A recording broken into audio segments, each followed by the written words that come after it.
सीधी शिक्षा में आपका स्वागत है। मैं कांची केशरवानी आपको पढ़ा रही थी जीव विज्ञान अध्याय 22 कक्षा 11वीं। अध्याय 22 में आपका रासायनिक समन्वय या तथा एकीकरण, ठीक है, chemical coordination and integration. Coordination का मतलब क्या होता है कि जहाँ पे बहुत सारे जो केमिकल कोऑर्डिनेशन जो बोल रहे हैं, इसमें क्या होता है कि बहुत सारे जो कार्बनिक यौगिक होते हैं या कार्बनिक तत्व जो होते हैं वो एक साथ मिलकर किसी कार्य को या फिर किसी एक अंग से निकलते हैं, एक पर्टिकुलर अंग से निकलते हैं और पूरे जिस अंग को ज़रूरत होती है उस अंग तक परिवहन करके जाते हैं और उस अंग तक पहुँचने पर उस कार्यों को नियंत्रित करते हैं, है ना। तो अगर हम लोग इसका इंट्रोडक्शन देखेंगे तो इस लेसन में हम लोग अंतःस्रावी ग्रंथियाँ, बाह्यस्रावी ग्रंथियाँ, हार्मोन्स, प्रोटीन, विटामिन और हार्मोन्स की कमी और अधिकता होने से किस प्रकार से डिसऑर्डर्स होते हैं हमारी बॉडी में, इस लेसन में हम ये पढ़ेंगे, ठीक है। तो हार्मोन शब्द की जो उत्पत्ति है वो कहाँ से हुई है? ग्रीक शब्द से हुई है, जिसका अर्थ होता है कि उत्तेजित करने वाला। मतलब जो किसी भी अंग को एक्साइटेड करता है कार्य करने के लिए, उसको क्या बोलते हैं हम लोग? हार्मोन्स। इसका सबसे पहले प्रयोग किसने किया था? बेयलिस एवं स्टर्लिंग नामक वैज्ञानिक ने 1904 में किया था। हार्मोन्स जो होता है वो अंतःस्रावी ग्रंथियाँ जो होती है, एक पर्टिकुलर अंग होते हैं उसको ग्रंथि बोलते हैं हम लोग, वहाँ से ये वहाँ पे ये निर्मित होती है, उसके बाद विस्तृत होकर ये रुधिर कोशिकाओं में आ जाती है। ये क्या होता है, जैसे कि अगर पिट्यूटरी ग्रंथि, पीयूष ग्रंथि की हम लोग बात करते हैं, वहाँ पे क्या होता है? हार्मोन्स का निर्माण होता है। तो वो हार्मोन निर्माण होने के बाद वो कहाँ चला जाता है? रुधिर जो नलिकाएं होती है, रुधिर केशिकाएं जो होती है उसमें आ जाती है और रक्त उसके माध्यम से वो रक्त के साथ मिल जाती है और रक्त के साथ मिलने के बाद क्या करती है? वो विभिन्न अंगों में संचरित होकर पहुँच जाती है और लक्ष्य अंगों जो टारगेट अंग होता है वहाँ पर जाकर क्या करती है? वृद्धि, विकास, प्रजनन का कार्य को संपादित करती है। अगर जो हार्मोन है, अगर उसकी मात्रा का संतुलन नहीं होता है हमारे शरीर में, तो क्या होता है? या तो किसी प्रकार की बीमारी होती है या किसी प्रकार का डिसऑर्डर्स होता है, कमी होने से भी और अधिकता होने से भी, ठीक है। हार्मोन की असामान्यता के कारण होने वाले जो रोग होते हैं उसको प्रकार्यात्मक रोग, फिजियोलॉजिकल डिसऑर्डर्स कहते हैं या फिर फिजियोलॉजिकल डिसीज कहते हैं। हार्मोन जो होता है अंतःस्रावी ग्रंथियों द्वारा अल्प मात्रा में स्रावित होता है, जो विशिष्ट कार्बनिक यौगिक होते हैं, जो रक्त के साथ उसके परिसंचरण के फलस्वरूप शरीर के विभिन्न भागों में पहुंचकर विशिष्ट अंगों एवं ऊतकों के कार्यों का नियंत्रण करते हैं और उनके बीच समन्वय स्थापित करते हैं। अंतःस्रावी ग्रंथियों तथा उससे स्रावित होने वाले हार्मोन्स के बारे में किया जाने वाला जो अध्ययन है उसको अंतःस्रावी विज्ञान, एंडोक्रिनोलॉजी कहते हैं। अगर हम लोग हार्मोन्स के गुण देखेंगे तो हार्मोन जो होता है वो पोषक पदार्थ नहीं होता है, ये सिर्फ कंट्रोल करने का या फिर उत्तेजित करने का कार्य करता है। ये रासायनिक दृष्टि से प्रोटीन और अमीनो अम्ल या पेप्टाइड या स्टेरॉइड के रूप में होते हैं। ये जल और रुधिर के साथ विलय होते हैं, तब तो ये क्या करेंगे? परिसंचरण करके टारगेट अंगों तक पहुंचते हैं। इनका आणविक भार कम होता है, अतः ये प्लाज्मा झिल्ली द्वारा विस्तृत होकर लक्ष्य अंग तक पहुंचते हैं। प्लाज्मा झिल्ली की पारगम्यता को बढ़ा देते हैं और ये अपने कार्यस्थल पर कार्योपरांत विघटित हो जाते हैं, एंजाइम की तरह अछूते नहीं बचते। जैसे कि क्या हुआ, किसी अंग में, मतलब किसी टारगेट अंग में ये क्या करते हैं? उत्तेजित करते हैं, एक्टिव करते हैं। तो एक्टिव करने के बाद क्या करेगा? ये विघटित हो जाता है। जैसे एंजाइम्स जो होते हैं वो शुद्ध रूप में, मतलब अपने पहले वाले रूप में आ जाते हैं, लेकिन जो हार्मोन्स होते हैं वो एंड में क्या कर लेते हैं? विघटित हो जाते हैं, टूट जाते हैं। ये किसी विशिष्ट जैव रासायनिक क्रिया को प्रभावित नहीं करते बल्कि लक्ष्य अंगों को ही प्रभावित करते हैं। मतलब जहाँ पे इसको वर्क करना होता है, जहाँ पे इसको नियंत्रण करना होता है, उसी को प्रभावित करते हैं। ये हमेशा विघटित होते हैं, अतः इनका संश्लेषण और स्रावण संबंधी अंतःस्रावी ग्रंथियों से निरंतर होता है। प्रत्येक हार्मोन किसी विशिष्ट जैव रासायनिक क्रिया को प्रभावित नहीं करते हैं बल्कि उपापचयी क्रिया को प्रभावित करते हैं। ये विशिष्ट जाति के लिए विशिष्ट नहीं होते बल्कि एक जीव में स्रावित होने वाले हार्मोन को दूसरे शरीर में प्रविष्ट कराने पर भी वहाँ भी वैसे ही सक्रियता प्रदर्शित करते हैं। क्या करते हैं कि किसी एक की बॉडी में अगर वो हार्मोन जो कार्य कर रहा है, अगर उस हार्मोन्स को निकाल कर किसी दूसरे की बॉडी में डाल दे तो वहाँ पर भी वो वैसा ही एक्टिवेशन प्रदर्शित करेगा। हार्मोन का जीव के आनुवंशिकी से कोई संबंध नहीं होता। यह लक्षणों का संततियों में होने वाला वंशानुगति को भी निर्धारण नहीं करता है।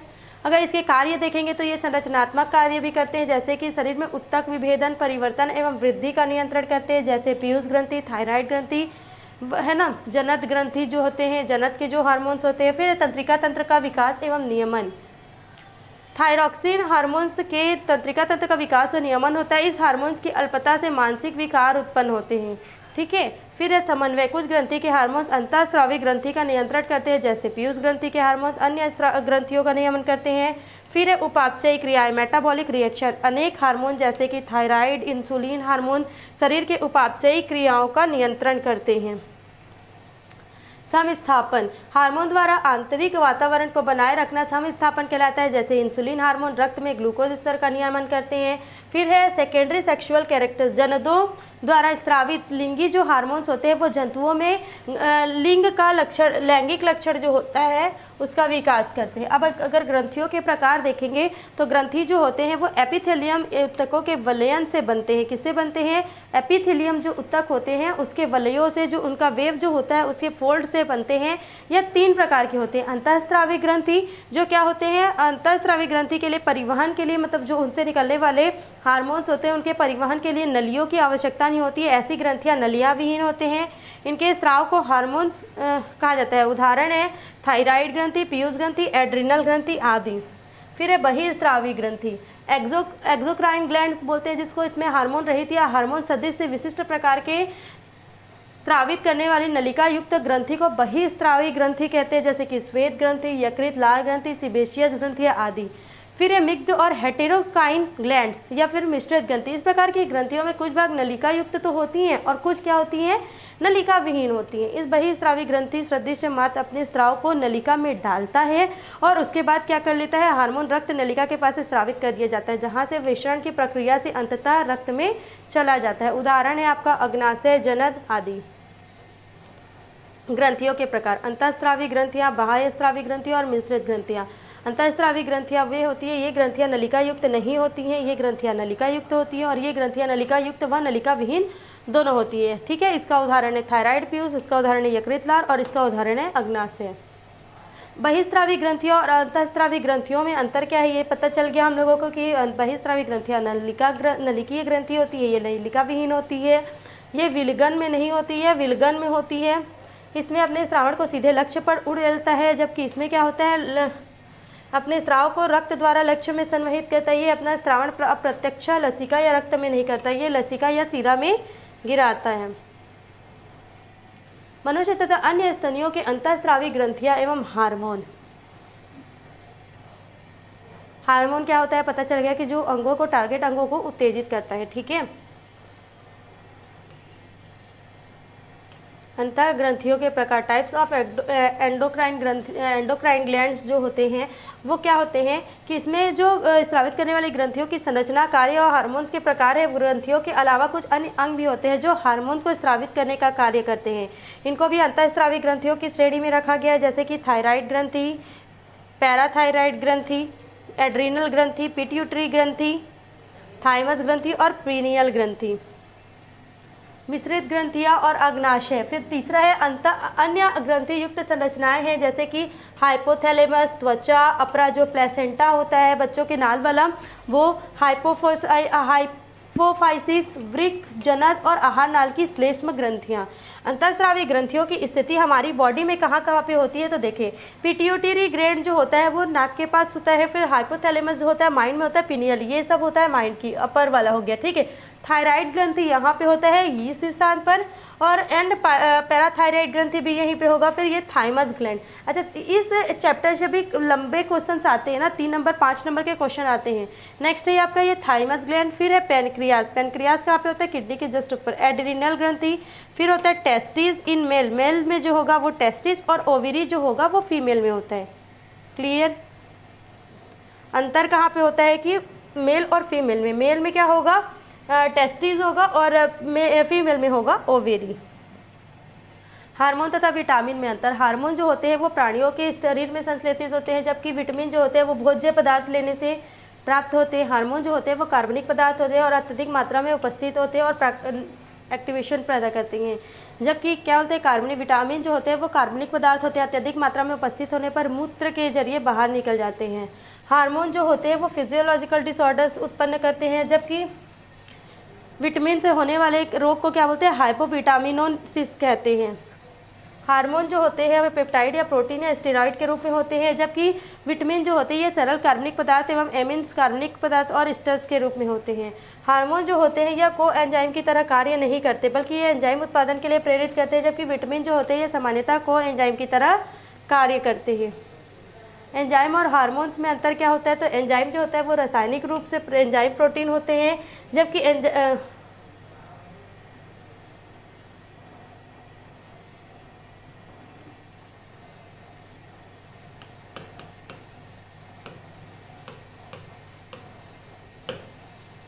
ये हार्मोन्स है, ठीक है। ये अमीनो अम्ल और पेप्टाइड स्टेरॉइड के होते हैं। ये अत्यधिक अणु भार वाले होते हैं तथा जैव झिल्लियों को पार नहीं कर पाते। एंजाइम जो होते हार्मोन जो होते हैं वो कम अणु भार वाले होते हैं तथा ये जैव झिल्लियों को पार करने में सक्षम होते हैं। एंजाइम जो होते हैं वो उपापचयी क्रिया के समाप्त होने के बाद नष्ट नहीं होते, जबकि हार्मोन जो होते हैं वो निर्धारित उपापचयी क्रिया को अंजाम देने के बाद नष्ट हो जाते हैं। एंजाइम जो होते हैं वो उपापचयी क्रिया को तेजी से बढ़ा देते हैं। इनका अधिक बनना अभिक्रिया की दर को बढ़ाता है, जबकि इसमें कम बनना प्रकार्यात्मक अपरूपण फिजियोलॉजिकल डिसऑर्डर्स को पैदा करता है। हार्मोन्स के प्रकार, अगर उपापचय से संबंधित हार्मोन्स देखेंगे हम लोग तो थायरॉक्सिन, इंसुलिन, नोड्रिनेलिन और एड्रीनेलिन होता है। पाचन से संबंधित हार्मोन जो होता है गैस्ट्रिन, सिक्रेट्रिन, एंट्रिकाइनिन, एंटीरोगेस्टेरॉन और पैंक्रियोजाइन। जनन से संबंधित होता है TSH, LH, ASH, oestrogen, progesterone और एंड्रोजन। वृद्धि से संबंधित हार्मोन होता है GH और STH। इसका फुल फॉर्म हम लोग आगे पढ़ते जाएंगे। हाइपोथैलेमस क्या होता है? जो हाइपोथैलेमस जो भाग होता है, हाइपोथैलेमस जो ग्रंथि होता है वो कहाँ होता है?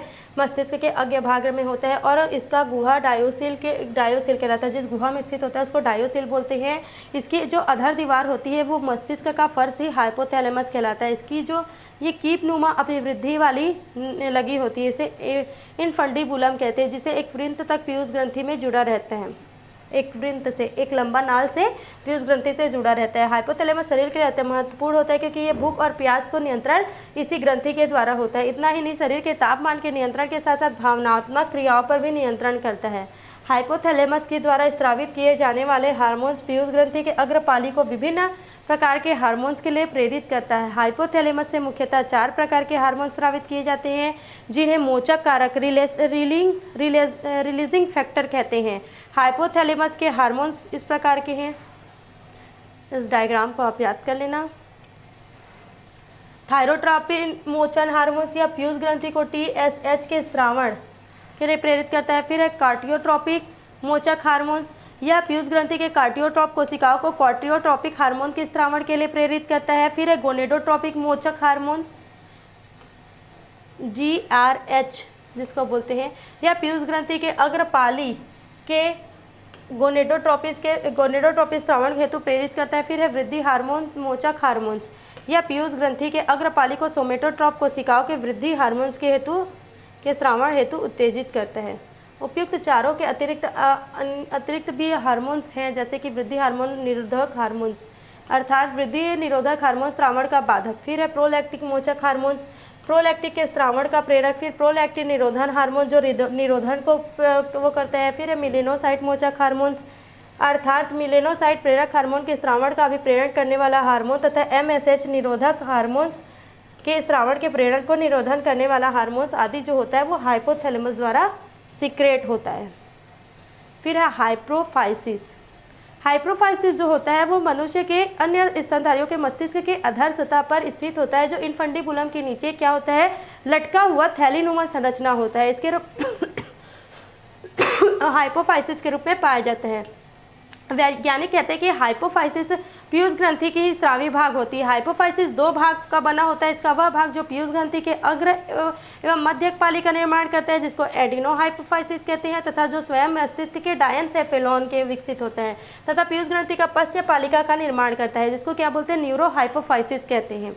न्यूरो हाइपोफाइसिस एवं पीयूष ग्रंथि के हार्मोन एक ही होते हैं, पीयूष ग्रंथि और पिट्यूटरी ग्रंथि। अगर ये इंपॉर्टेंट है, ये एग्जाम में पूछा जाता है।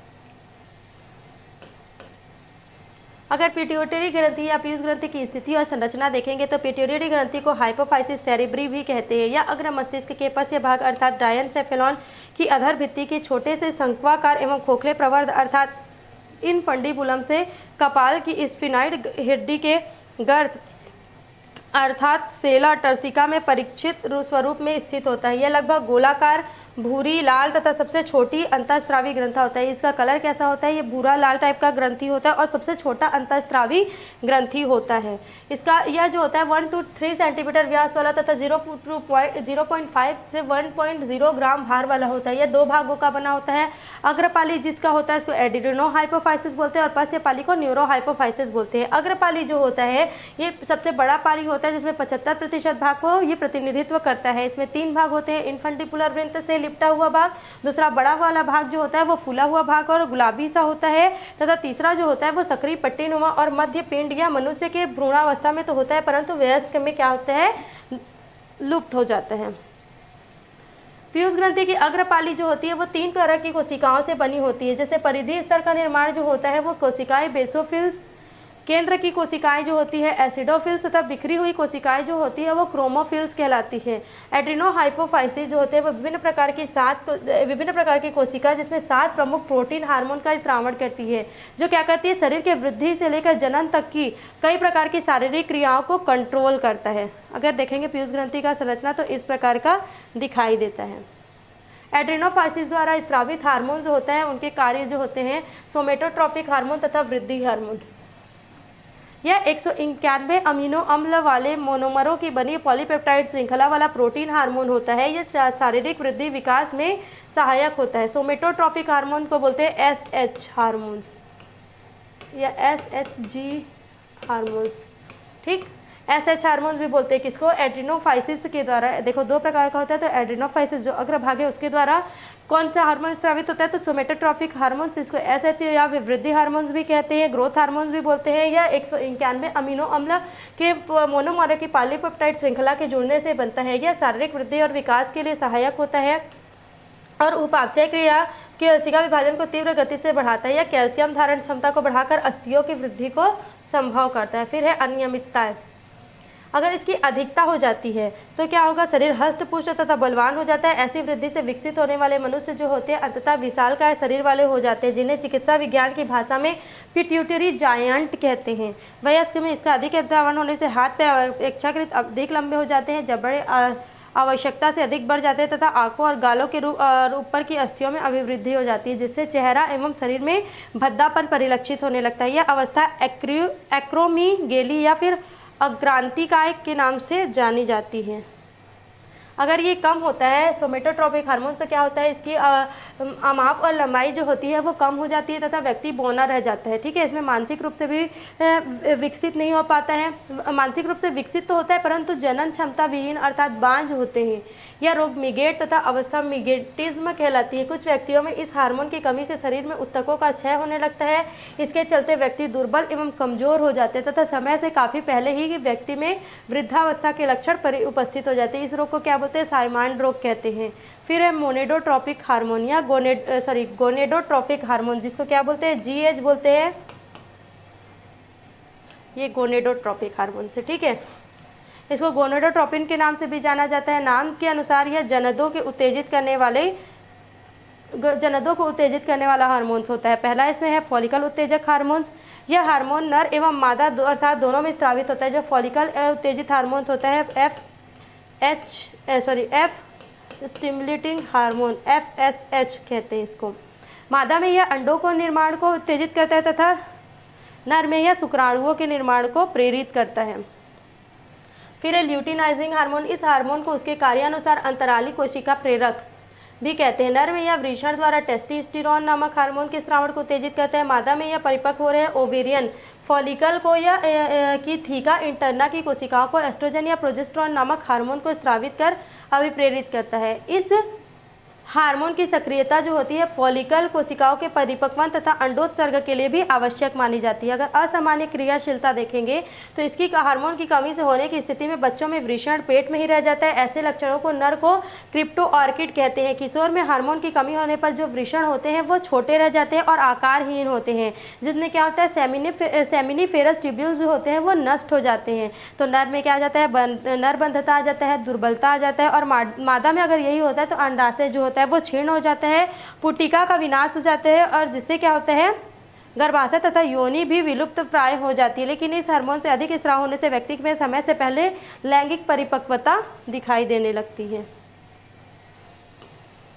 पीयूष ग्रंथि के हार्मोन्स और उनके कार्यों का ये क्या है, रूपरेखा है। ठीक है, फिर है एड्रीनोकॉर्टियोट्रोपिक हार्मोन ACTH, इसे क्या बोलते हैं, कॉर्टियोट्रोपिक हार्मोन भी कहते हैं या अधिवृक्क। एड्रीनल ग्लैंड्स के वल्कीय भाग कॉर्टिकल रीजन से स्त्राव होता है और इसका हार्मोन जो होता है वो न्यूनता से अधिवृक्क ग्रंथियों की वृद्धि रुक जाती है, वह समाप्त हो जाती है, जबकि इसकी हार्मोन की अधिकता होने से स्थिति में क्या हो जाता है, अधिवृक्क ग्रंथियों में अधिक वृद्धि का कारण मानी जाती है। फिर है लैक्टोजन हार्मोन LH, इसे प्रोलैक्टिन हार्मोन या मेमोट्रोपिक हार्मोन भी कहते हैं, या स्त्रियों में गर्भकाल के समय इसका स्रावन बढ़ जाता है। इससे क्या होता है, शिशु के जन्म के पश्चात जो मादा होती है उसमें क्या होता है, दुग्ध स्रावण को प्रेरित करता है। इसके अतिस्राव से नरपुंसकता आ जाती है और स्त्रियों में इसके अतिस्राव से स्तन बड़े हो जाते हैं और असमय ही दूध का स्राव होने लगता है। इसके कम स्राव से स्तन अविक्षित रह जाते हैं।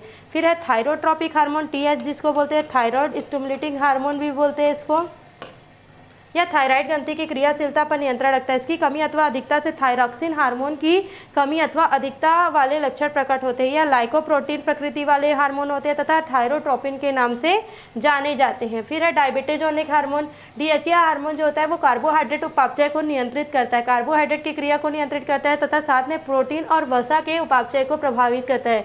इंसुलिन के विपरीत क्रियात्मकता प्रदर्शित करता है। फिर है मिलेनोसाइट प्रेरक हार्मोन, मिलेनोसाइट जो होता है वो मिलेनिन को कंट्रोल करता है या तिल तथा चकते बनाने की क्रिया को अंजाम देता है। पशु पक्षी जो होते हैं, पक्षियाँ जो होती हैं उसमें अल्प विकसित कशेरुकियों में यह हार्मोन वर्ण त्वचा की कोशिकाओं में मिलेनिन नामक वर्णक को फैलाकर इनके रंग को नियंत्रित करता है। फिर है पश्यपाली, या इतने तो हो गए अग्रपाली के हाइपोफाइसिस के।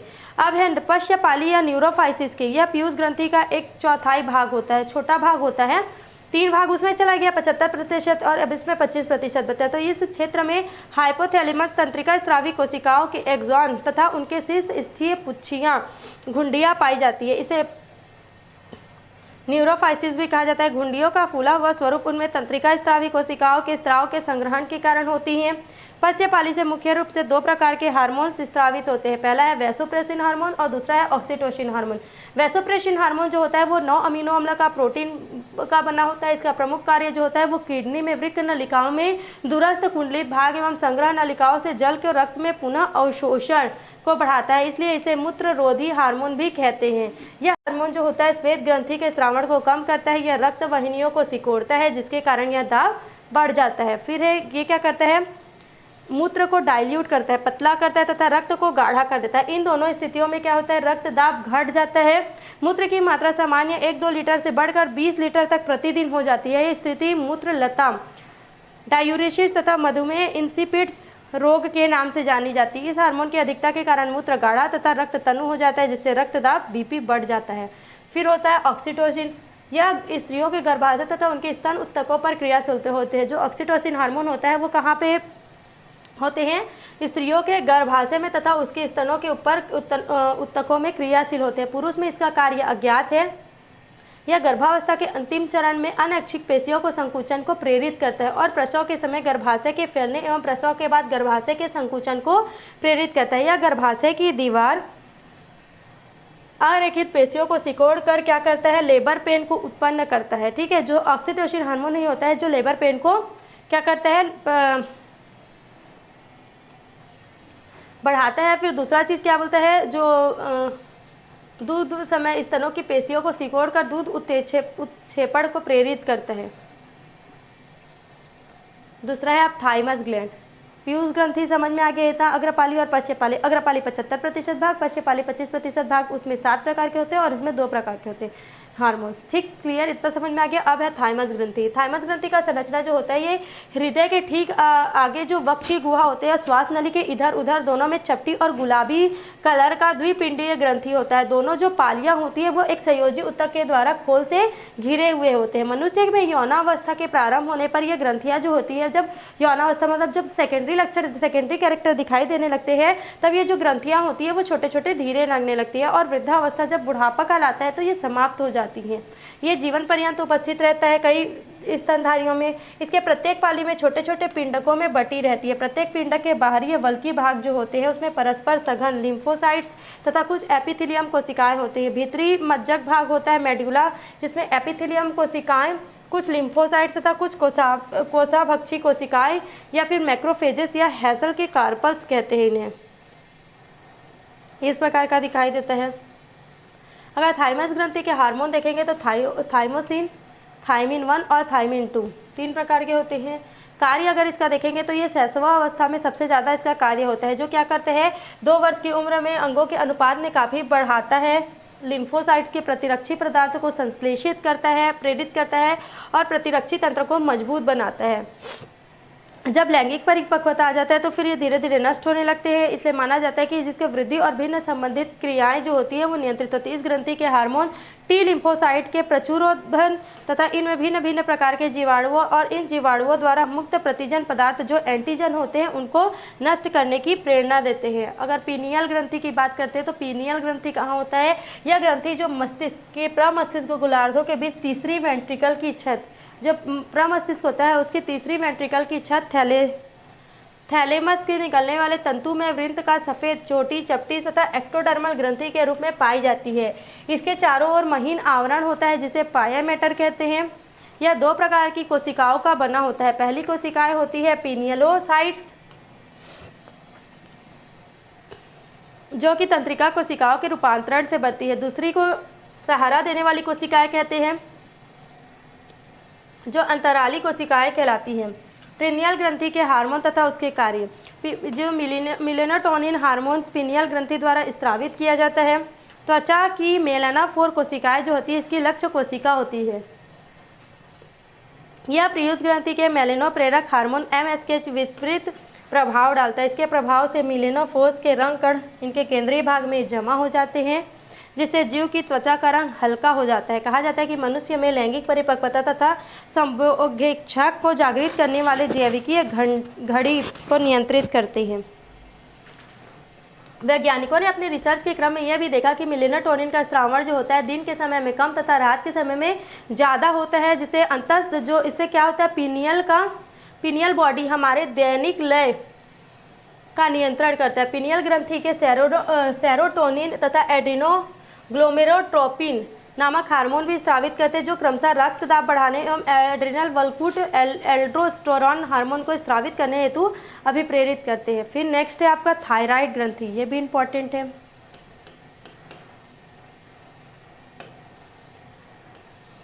इसको खोजने का श्रेय वॉर्टोनिन नामक वैज्ञानिक को जाता है। यह क्या होता है? सबसे बड़ा अंतःस्रावी ग्रंथि के रूप में हमारे शरीर में विद्यमान है। यह श्वास नली तथा स्वर यंत्र के जोड़, श्वास नली यहाँ पे होता है और स्वर यंत्र का भी जोड़ यहाँ पे होता है, उसके अधर पार्श्व तल पर वेंट्रोलैटरल सरफेस पर दोनों तरफ 1-1 की संख्या में उपस्थित होता है। यह H आकार की द्विपालित ग्रंथि होता है। दोनों पालियाँ श्वास नली के दोनों की ओर होती है तथा बीच में पतली संयोजी उत्तक की पट्टी से जुड़ी होती है। मतलब इस प्रकार का ये श्वास नली है तो इधर से जुड़ा होगा, यहाँ पे पतली नली होगा, जिसे संयोजक पट्टी कहते हैं। इसका भार लगभग 25 से 35 ग्राम होता है। स्त्रियों में यह कुछ बड़ी होती है तथा पूर्ण तंतु में संयोजी ऊतक का बना एक महीन खोल से ये घिरा होता है। इसमें कई महीन पट्टियां होती हैं। प्रत्येक पिंडक में कई छोटी छोटी गोल सी थैलीनुमा पुट्टिकाएं होती है, जो एक ढीले संयोजी ऊतक में निलंबित रहते हैं, जिसे क्या बोलते हैं? ग्रंथि की पिटिका, स्ट्रोमा कहते हैं। वयस्क मनुष्य में थायराइड ग्रंथि लगभग 5 सेंटीमीटर लंबी तथा 3 सेंटीमीटर चौड़ी होती है। इस प्रकार का दिखता है। ये डोर्सल व्यू है और ये वेंट्रल व्यू है थायराइड ग्रंथि और पैराथायराइड ग्रंथि का। पुटिकाएं थायराइड ग्रंथि के अंदर एक प्रकोष्ठ के समान रचना के रूप में होती है। प्रत्येक पुटिका की जो दीवार होती है वो महीन आधार पटल पर सधी घनाकार ग्रंथिल कोशिकाओं की इकहरी एपिथेलियम होती है। पुटिका की गुहा में एक पीला सा जेली समान लसदार और आयोडीन युक्त कोलाइडल ग्लाइकोप्रोटीन पदार्थ आयोडो थायरोग्लोब्यूलिन भरा रहता है। पिटिका में कई अन्य प्रकार की कोशिकाएं जो छोटे छोटे ठोस पिंड के रूप में होते हैं। इन कोशिकाओं को पैरापुटिकी या सी कोशिकाएं कहते हैं। पिटिका में इन सभी के अतिरिक्त महीन रुधिर कोशिकाओं का घना जाल फैला रहता है। थायराइड ग्रंथि अंतःस्रावी ग्रंथियों में एकमात्र ऐसा ग्रंथि है जो हार्मोन्स की पुटिकाओं के अंदर निष्क्रिय अवस्था में स्रावित करता है। थायराइड ग्रंथि के हार्मोन्स कौन कौन से होते हैं? तो थायराइड ग्रंथि के पुटिका की गुहा में स्थित आयोडीन युक्त प्रोटीन पदार्थ आइडोथायरोग्लोब्यूलिन 2 प्रकार के हार्मोन से स्रावित करते हैं, जबकि इसे पैरापुटिकीय या सी कोशिकाओं से आयोडीन रहित हार्मोन स्रावित होते हैं। थायराइड ग्रंथि से स्रावित होने वाले 3 हार्मोन्स होते हैं। पहला है थायरोक्सिन। जो थायरोक्सिन होता है इसको T4 भी कहते हैं, या इस हार्मोन को सर्वप्रथम केंडॉल नामक वैज्ञानिक ने पृथक्कृत किया था। हैरिंगटन एवं बर्गर नामक वैज्ञानिक ने इसकी आणविक संरचना का पता लगाया, जिसमें पता चला कि इस हार्मोन में 65% भाग जो होता है वो आयोडीन का होता है। थायराइड ग्रंथि प्रतिदिन लगभग 0.08 मिलीग्राम T4 का स्त्रावण करती है, परंतु रुधिर में जाने पर अधिकांश अणु एक आयोडीन अणु के विमुक्ति के पश्चात T में बदल जाता है। यह केंद्रीय तंत्रिका तंत्र, रेटिना, प्लीहा, जननांगों एवं फेफड़ों को छोड़कर शेष सारी कोशिकाओं में ऑक्सीकरण उपापचयी क्रियाओं पर नियंत्रण करता है। दूसरा है इसके प्रभाव से माइटोकॉन्ड्रिया की जो संख्या होती है उसमें आमाप में वृद्धि होती है, जिससे ऊर्जा उत्पादन की दर और आधार उपापचयी जो दर होता है वो बढ़ जाता है। सीधे शब्दों में यह जीवन की गति को बढ़ाता है। तो अगर यह वृद्धि एवं भिन्नन के लिए आवश्यक होता है, यह शरीर के स्वस्थ जीवन के लिए आवश्यक होते हैं। यह उपापचयी क्रियाओं पर नियंत्रण रखकर शरीर के तापक्रम पर भी नियंत्रण करते हैं। यह अंतःकोशिकीय पदार्थों के अनुपातिक मात्रा के नियंत्रण के लिए भी कार्य करता है। यह अनियमितता एवं परिपाड़ी रोग, थायरॉक्सिन का अल्प स्रावण या उच्च दोनों स्थितियों में शरीर में विकृतियां और रोग पैदा करती है। अतः थायरॉक्सिन अनियमितताओं को 2 शीर्षकों के अंतर्गत बांटा जा सकता है। पहला है अल्प स्रावण। अल्प स्रावण से जो अनियमितता होती है उसको क्या बोलेंगे? जिसमें बच्चे में अल्प स्रावण से जड़ वामनता आ जाती है, क्रेटिनिज्म तथा वयस्कों में मिक्सीडीमा रोग उत्पन्न होता है। इसकी कमी अर्थात आयोडीन की, देखो अगर थायराइड ग्रंथि में कमी होता है, मतलब नेचुरल से बात है कि आयोडीन में कमी होता है, तो क्या होता है? घेंघा रोग, जो यहाँ पे गला फूल जाता है उसको बोलते हैं। इस स्थिति का उपचार ना होना हाशिमोटो रोग का भी कारण बनता है। जड़ वामनता किसको बोलते हैं? तो जड़ वामनता जो होता है वो भ्रूण अवस्था में या शैशवावस्था में थायरॉक्सिन के कम बनने से बच्चों में विकसित होता है। इसमें आधार उपापचयी दर, हृदय गति, शरीर ताप, खपत, हड्डियों की वृद्धि तथा दर के बहुत अधिक घट जाने से शरीर व मस्तिष्क की उचित व उपयुक्त वृद्धि नहीं हो पाती। इस कारण निम्न विकृति आती है। बच्चे बौने हो जाते हैं, शरीर की आकृति विकृत हो जाती है, आकृति जो होती है विकृत हो जाती है, बच्चे कुरूप हो जाते हैं, कांतिहीन हो जाते हैं और मानसिक दृष्टि से अल्प बुद्धि हो जाते हैं। रोगी जो होते हैं वो ओष्ठ और जीवा से अपेक्षाकृत मोटे हो जाते हैं। इनके जननांगों का विकास पूर्ण रूप से नहीं हो पाता, सिर बड़ा हो जाता है, त्वचा मोटी हो जाती है और तोंद निकली हुई होती है। फिर है मिक्सीडेमा। थायरॉक्सिन के अल्प स्रावण से वयस्कों में त्वचा के नीचे श्लेष्म के जमाव से एक मोटा स्तर बन जाता है। इससे शरीर फूला सा दिखाई देने लगता है, रक्तदाब क्षीण हो जाता है, रुधिर में कोलेस्ट्रॉल अधिक हो जाता है, बाल खुरदुरे तथा सफ़ेद हो जाते हैं, त्वचा खुरदुरी और पीली हो जाती है, शरीर सुस्त हो जाता है और जवानी में ही वृद्धावस्था से निर्बलता युक्त हो जाते हैं। बुद्धि तथा जनन क्षमता में कमी तथा आवाज़ धीमी और भारी हो जाती है। तीसरा है आपका घेंघा या फिर गलकंड। रक्त में आयोडीन और थायरॉक्सिन की कमी के कारण पीयूष ग्रंथि की TSH का स्रावण बढ़ जाता है। TSH का प्रभाव से थायराइड को अधिकाधिक हार्मोन स्रावित करने के लिए प्रेरित करना होता है। जो आयोडीन की कमी होने की स्थिति में थायराइड ग्रंथि की स्थिति में अधिकाधिक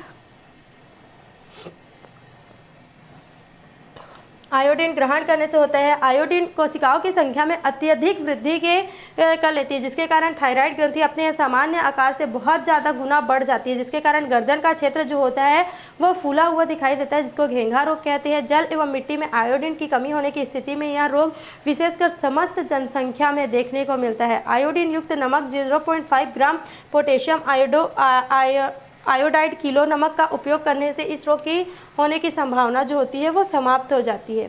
फिर है हाशिमोटो रोग।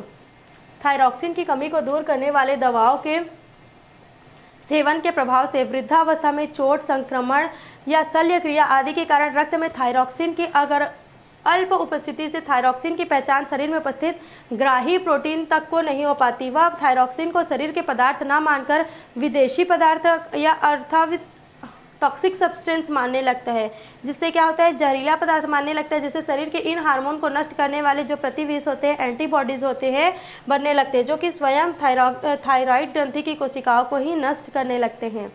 इसलिए इस रोग को थायराइड की आत्महत्या कहते हैं। इसे चिकित्सीय भाषा में स्वप्रतिरक्षी आयराइडाइटिस कहते हैं। अति स्त्रावण से अनियमितताएं, ये तो हो गया अल्प स्त्रावण की बात। अब हो गया अति स्त्रावण में। अति स्त्रावण क्या होता है? चिकित्सा विज्ञान की दृष्टि से देखेंगे तो अति स्त्रावण से थायरोटॉक्सिकोसिस कहते हैं। यह लक्षण पुराने संक्रामक रोग, अति भोजन, गर्भाधान आदि के कारण थायराइड ग्रंथि के अत्यधिक सक्रिय हो जाने से होता है। इसके प्रभाव से श्वसन दर जो होता है वो बढ़ जाता है, जिसके कारण उत्तेजना, चिड़चिड़ापन, थकान, कमजोरी, घबराहट में क्या होता है, पसीना निकलना शुरू हो जाता है, कंपन हो जाता है। कुछ व्यक्तियों में अति स्त्रावण के कारण थायराइड ग्रंथि में जगह जगह गांठें बन जाती हैं। इस कारण इसे प्लूमर रोग भी कहते हैं। अतिस्रावन से थायराइड ग्रंथि की प्रायः वृद्धि कर एक सार फूल जाती है, जिसके कारण नेत्र गोलकों के बीच श्लेष में एकत्रित, यहाँ जो नेत्र गोलक होता है वहाँ पे श्लेष में भर जाता है, एकत्रित हो जाता है। जो नेत्र गोलक बाहर की ओर उभर आते हैं, ऐसे व्यक्ति की दृष्टि जो होती है वो डरावनी से ही, ये जो नेत्र गोलक है वहाँ पे श्लेष में एकत्रित हो जाएगा तो ये बाहर की ओर निकला दिखाई देगा, तो ये क्या होता है, डरावना दिखाई देने लगता है। इसे नेत्र सेंधी गलकंड कहते हैं। इसे ही अपविस्तारी वैश्विक घेंगा भी कहते हैं। इस रोग से अंतर्वेशन करता ग्रेव नामक वैज्ञानिक ने की थी, इसलिए ग्रेविस रोग भी कहते हैं। फिर है दूसरा ट्राईआइडोथायरॉक्सिन। थायराइड ग्रंथि द्वारा 80 मिलीग्राम थायरॉक्सिन की तुलना में मात्र 4 ग्राम ही ट्राईआइडोथायरॉक्सिन T3 का स्रावण होता है, परंतु T3 जो होते हैं हार्मोन T4 की तुलना में कई गुना अधिक प्रभावशाली होता है। यह जो रक्त का प्रवाह होता है उसके क्रम में T4 के अधिकांश अणुओं से आयोडीन का एक एक अणु हट जाता है, जिससे वो T अणु में बदल जाते हैं। अर्थात जो T4 होता है वो आयोडीन हरण के फलस्वरूप T3 हार्मोन्स निर्मित होता है। T3 की क्रियाशीलता थायरॉक्सिन की तरह होती है, लेकिन यह उससे तुलना में 4 गुना अधिक सक्रिय होता है। इसका लगभग 10% भाग टायरोसिन नामक अमीनो अम्ल का बना होता है। फिर है थायरोकैल्सिटोनिन। यह हार्मोन जो होता है वो प्रोटीन के 32 अमीनो अम्ल का बना होता है तथा रुधिर एवं मूत्र में कैल्शियम की मात्रा को नियंत्रित करने का कार्य करता है। यह हड्डियों के निर्माण को प्रेरित भी करता है, इसके विघटन का निरोधन करता है। फिर थायराइड ग्रंथि का अगर नियंत्रण देखेंगे, कंट्रोल देखेंगे, तो ये पीयूष ग्रंथि द्वारा बनाए जाने वाली थायराइड स्टिमुलेटिंग हार्मोन के द्वारा क्या होती है, नियंत्रित होती है। मस्तिष्क के हाइपोथैलेमस द्वारा ऋणात्मक पुनर्निवेशन प्रक्रिया के तहत नियंत्रण होता है। यह तापमान द्वारा भी नियंत्रित होता है। शीतकाल में अर्थात कम तापमान होने पर थायराइड ग्रंथि की अधिक मात्रा में हार्मोन्स का स्रावण करती है। फिर है पैराथायराइड या पेट्रियोटॉइड ग्रंथि होगा ना, ठीक है। इसका अगर देखेंगे तो ये लाल या पीला कलर का या फिर भूरे कलर का चपटा होता है, चपटा संरचना होता है जो दो की भाग में थायराइड ग्रंथि की दोनों भाग के पालियों के पृष्ठीय भाग पर धंसे होते हैं। एक व्यक्ति में इसकी संख्या कितनी होती है, 4 होती है। दोनों थायराइड ग्रंथि का जो 2 भाग होता है इसमें 2 की संख्या में होता है। यह लगभग 6 से 7 मिलीमीटर लंबा तथा 3 से 4 मिलीमीटर चौड़ा और लगभग 50 मिलीग्राम भार वाला होता है। यह तंतुमय संयोजी ऊतक का बना होता है। यह भ्रूण के अंतःस्तर से बना होता है, अंतःस्तर में बना होता है। पैराथायराइड ग्रंथि जो होता है इसको, ये होगा पैराथायराइड ग्रंथि ना, इसके हार्मोन जो होते हैं वो पैराथायरमिन हार्मोन या फिर कॉलिफ हार्मोन के नाम से भी जाना जाता है। इसकी संरचना जो होती है, इसकी रासायनिक संरचना हार्मोन्स की देखेंगे तो 84 अमीनो अम्ल के प्रोटीन से बना होता है। यह रक्त में कैल्शियम तथा फॉस्फेट आयनों की संख्या का नियमन करता है। यह दंत एवं अस्थि का निर्माण करता है तथा पेशीय संकुचन, हृदय स्पंदन एवं रक्त स्पंदन को नियंत्रित करता है। पैराथार्मोन विटामिन डी तथा थायरोकैल्सिटोनिन से मिलकर रक्त में कैल्शियम की आदर्श मात्रा बनाए रखने का कार्य करता है। यह सोडियम पोटेशियम बाइकार्बोनेट्स आयनों के उत्सर्जन को बढ़ाते तथा मैग्नीशियम के उत्सर्जन को कम करने का कार्य करता है। यह आहार नाल में कैल्शियम 2+, मैग्नीशियम 2+ तथा फॉस्फेट के अवशोषण की गति में वृद्धि को भी प्रेरित करता है। फिर है पैराथार्मोन की अनियमितता। अगर अल्पस्रावण होती है पैराथायरमिन की तो क्या होता है, हाइपोपैराथायराइडोज हो जाता है। इसकी कमी से शरीर में कैल्शियम की मात्रा जो होती है कम हो जाती है, जिसको हाइपोकैल्सीमिया के नाम से जाना जाता है। लेकिन फॉस्फेट की मात्रा बढ़ जाती है, जिसे फास्फेटमिया कहते हैं। इसके अल्पस्रावण से निम्नांकित लक्षण जो होते हैं वो देखने को मिलते हैं। पहला है पेशियों एवं तंत्रिकाओं में ऐंठन, कंपन तथा अनावश्यक उत्तेजना होती है। दूसरा होता है हेयर्स जो होते हैं, बाल जो होते हैं वो खड़े हो जाते हैं और हाथ पैर ठंडे हो जाते हैं। अनायासी शरीर से पसीना बहुत ज़्यादा निकलता है। इसकी कमी से टेटेनी रोग हो सकता है, जिसमें किसी भाग में हाथ पैर की पेशियों लंबे समय तक अत्यधिक संकुचन हो जाने से अकड़ या ऐंठ जाता है। फिर श्वसन के संबंध पेशियों में ऐंठन होने से सांस नहीं ले पाने के कारण व्यक्ति की मृत्यु हो जाती है। पैराथायरॉक्सिन का बच्चों में अल्पस्रावण होने से बुद्धि जो होता है वो अल्प रह जाता है। पैराथायरॉक्सिन हार्मोन्स का अगर अत्यधिक स्रावण होता है तो इसमें क्या होता है, इसको हाइपर बोलते हैं, हाइपर पैराथायराइडिज्म बोलेंगे। इस स्थिति में कैसे लक्षण देखने को मिलते हैं? तो हड्डियाँ कमज़ोर हो जाती है, भंगुर हो जाती है, तंत्रिकाएं और पेशियाँ कमज़ोर हो जाती है, अत्यधिक मूत्र उत्सर्जित होता है, खाने की इच्छा खत्म हो जाती है, कैल्शियम की मात्रा बढ़ जाने से वृक्क पत्थर के वृक्क में स्टोन बनने की संभावना काफ़ी बढ़ जाती है। फास्फेट की मात्रा कम हो जाती है तथा कैल्शियम की मात्रा बढ़ जाती है। दोनों स्थितियां क्रमशः हाइपोफॉस्फेटीमिया तथा हाइपर कैल्सीमिया कहलाता है। नेक्स्ट है आपका एड्रिनल या अधिवृक्क ग्रंथि। यह भी एड्रिनल ग्रंथि जो होता है वो पीले रंग का टोपी नुमा छोटी सी ग्रंथि होती है जो प्रत्येक वृक्क के अगले छोर पर होता है। यह भार में 3 से 6 ग्राम तथा लंबाई में 4 से 5 सेंटीमीटर एवं चौड़ाई में 2.5 सेंटीमीटर, मोटाई या ऊंचाई में 1 सेंटीमीटर तक होता है। यह भ्रूण के मध्य स्तर से अपने बाहरी भाग तथा न्यूरल एक्टोडर्म से अपना विकास करता है। इसके बाहरी भाग को वल्कीय कॉर्टेक्स, एड्रिनल कॉर्टेक्स तथा भीतरी और अक्षी भाग को मज्जक पिंड, एड्रिनल मेडुला कहते हैं। एड्रिनल ग्रंथि अपने चारों ओर से संयोजी ऊतक के बने महीन आवरण से ढका रहता है जिसे संपुट कहते हैं। एड्रिनल ग्रंथि को ही सुप्रीनल ग्रंथि भी कहते हैं।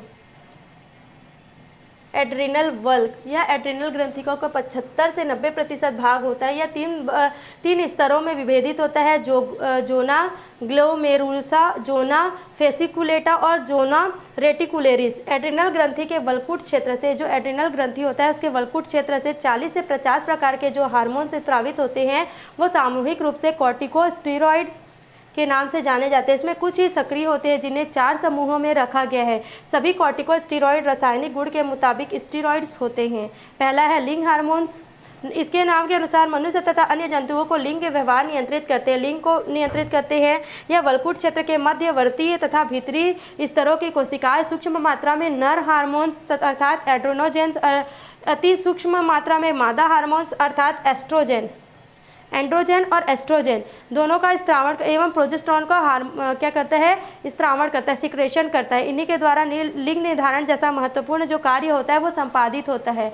इस हार्मोन की अधिक मात्रा में स्त्रावण सिक्रेशन होने से बच्चे कम उम्र में जनन दृष्टि से परिपक्व हो जाते हैं और मादा में हार्मोन से स्रावित होने से नर लक्षण जैसे दाढ़ी, मूंछ आदि का आना दिखलाई देने लगता है। इसी तरह यदि किसी नर में मादा हार्मोन से स्रावित होने लगता है तो मादा जैसे लक्षण आ जाते हैं। ग्लूकोकॉर्टिकोइड, एड्रिनल वल्कुट का मध्यवर्ती फेसिकुलेटा स्तर इस स्तर का स्त्रावण करता है। इसके प्रभाव से रक्त में ग्लूकोज की मात्रा बढ़ जाती है। यह प्रोटीन, ग्लूकोज और वसा के उपापचय को नियंत्रित करते हैं। लीवर में ग्लूकोज ग्लाइकोजन के बनने की क्रिया इसी हार्मोन के द्वारा नियंत्रित होती है। इसके अतिरिक्त ये लाल रक्त कणिकाओं की संख्या को बढ़ाते तथा श्वेत रक्त कणिकाओं की संख्या को घटाते हैं। यह रक्त दाब को भी ठीक करते हैं। यह शरीर में इलेक्ट्रोलाइट्स के वितरण तथा लवणों के जल की मात्रा को संतुलित भी करते हैं। फिर है कार्टिसोल, यह हार्मोन जो होते हैं शरीर में प्रोटीन के उपापचय को प्रभावित करते हैं। यह शरीर की प्रतिरक्षी प्रतिक्रिया के लिए निषेधात्मक व्यवहार प्रदर्शित करता है। यही कारण है कि एलर्जी के उपचार में शल्क क्रिया के अंगों के प्रतिरोपण को सुलभ बनाने के लिए कार्टिसोल का इंजेक्शन दिया जाता है। इस लाइन को आप याद रखेंगे, ये इंपॉर्टेंट है। किसका इंजेक्शन दिया जाता है? एलर्जी से बचाने के लिए तो कॉर्टिसोन का इंजेक्शन दिया जाता है ताकि शरीर जो है प्रतिरक्षी बनकर नए अंग को अस्वीकृति ना दे। नेक्स्ट है आपका मिनरलोकॉर्टिकॉइड्स। यह एड्रिनल जो होते हैं वो कॉर्टेक्स के ग्लोमेरुलसा स्तर से स्रावित होते हैं।